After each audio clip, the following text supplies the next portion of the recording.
உங்களுக்கு பிடித்த சமையல் சேனலுக்கு உங்களை அன்புடன் வரவேற்கிறேன். இன்னைக்கு நம்ம லஞ்ச் பாக்ஸுக்கு ஈஸியாக செய்யக்கூடிய ஒரு மாங்காய் சாதம் எப்படி செய்யறதுன்னு பார்க்கலாம். வாங்க வீடியோக்குள்ளே போகலாம். மாங்காய் சாதம் பண்ணுறதுக்கு நான் முதல்லையே சாதம் வடித்து ஆற வச்சு வச்சுருக்கேன். கொஞ்சம் சாதம் வெற வெறையாக இருந்தால் தான் மாங்காய் சாதத்துக்கு நல்லா இருக்கும். இப்போ அதுக்கு ஒரு மாங்காய் எடுத்திருக்கேன். மாங்காய் இது ரொம்ப புளிப்பும் இல்லை, ரொம்ப இனிப்பும் இல்லை, அந்த மாதிரி ஒரு மாங்காய் இது. அப்பதான் அந்த டேஸ்ட் நல்லா இருக்கும். இப்போ அதை தோலெல்லாம் நல்லா செதுக்கி எடுத்துட்டு எந்த அளவு தேவையோ அதை நம்ம கேரட் திருவி இருக்கும் பார்த்தீங்களா, அதில் திருவி எடுத்து வச்சுக்கலாம். இப்போ நான் அதை திருவி வச்சுட்டு இப்போ ஒரு பேன் வச்சு தாளிக்கிறதுக்கு எல்லா பொருளும் அதில் சேர்த்துக்கிறேன். அதுக்கு ஒரு 2 ஸ்பூன் எண்ணெய் ஊற்றி 1 ஸ்பூன் கடுகு போட்டிருக்கேன். ஒரு 2 ஸ்பூன் கடலைப்பருப்பும் 2 ஸ்பூன் உளுந்தம்பருப்பும் அதில் சேர்த்துக்கிறேன். இது எல்லாரும் நல்லா பொரிஞ்சு வரட்டும்.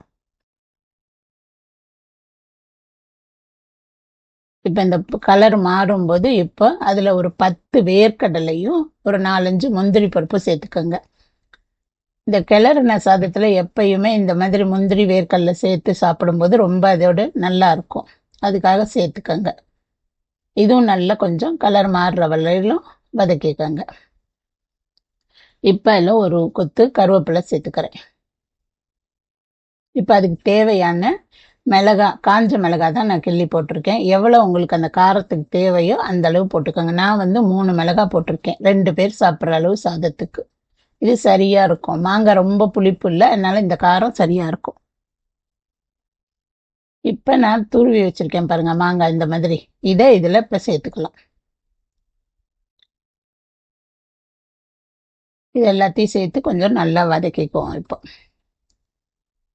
எத்தனை பேருக்கு தேவையோ அந்த அளவுக்கு நீங்க இது பண்ணிக்கோங்க. நான் பாதி தான் மாங்காய் கட் பண்ணி சேர்த்துருக்கேன். இதை எல்லாத்தையும் நல்லா வதக்கிக்கோங்க.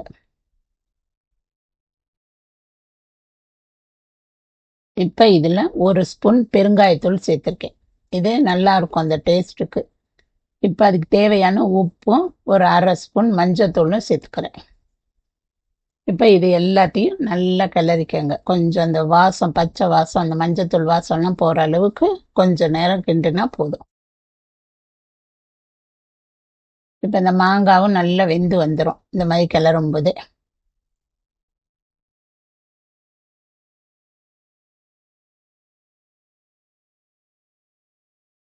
இப்போ இந்த அளவுக்கு வதங்கினா சரியா இருக்கும்.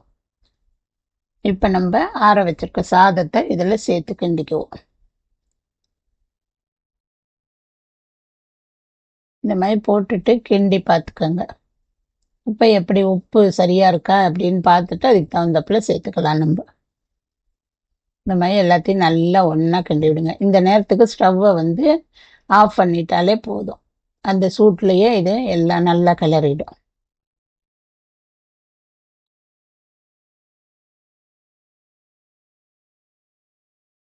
இப்படி எல்லாத்தையும் ஒன்றா கிளறிக்கங்க.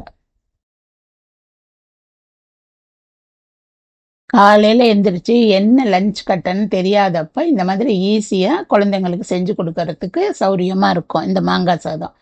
இதை நீங்களும் ட்ரை பண்ணுங்க. இப்போ நம்ம கடைசியாக கொஞ்சம் கொத்தமல்லி போட்டு எல்லாத்தையும் ஒன்றா கிளறிட்டா நமக்கு ரொம்ப டேஸ்டான மாங்காய் சாதம் ரெடி ஆயிடுச்சு. இதை நீங்களும் வீட்டில் செஞ்சு பார்த்துட்டு எப்படி இருக்குன்னு கமெண்ட் பண்ணுங்கள், லைக் பண்ணுங்கள், ஷேர் பண்ணுங்கள். மறக்காமல் சப்ஸ்கிரைப் பண்ணுங்கள். நன்றி.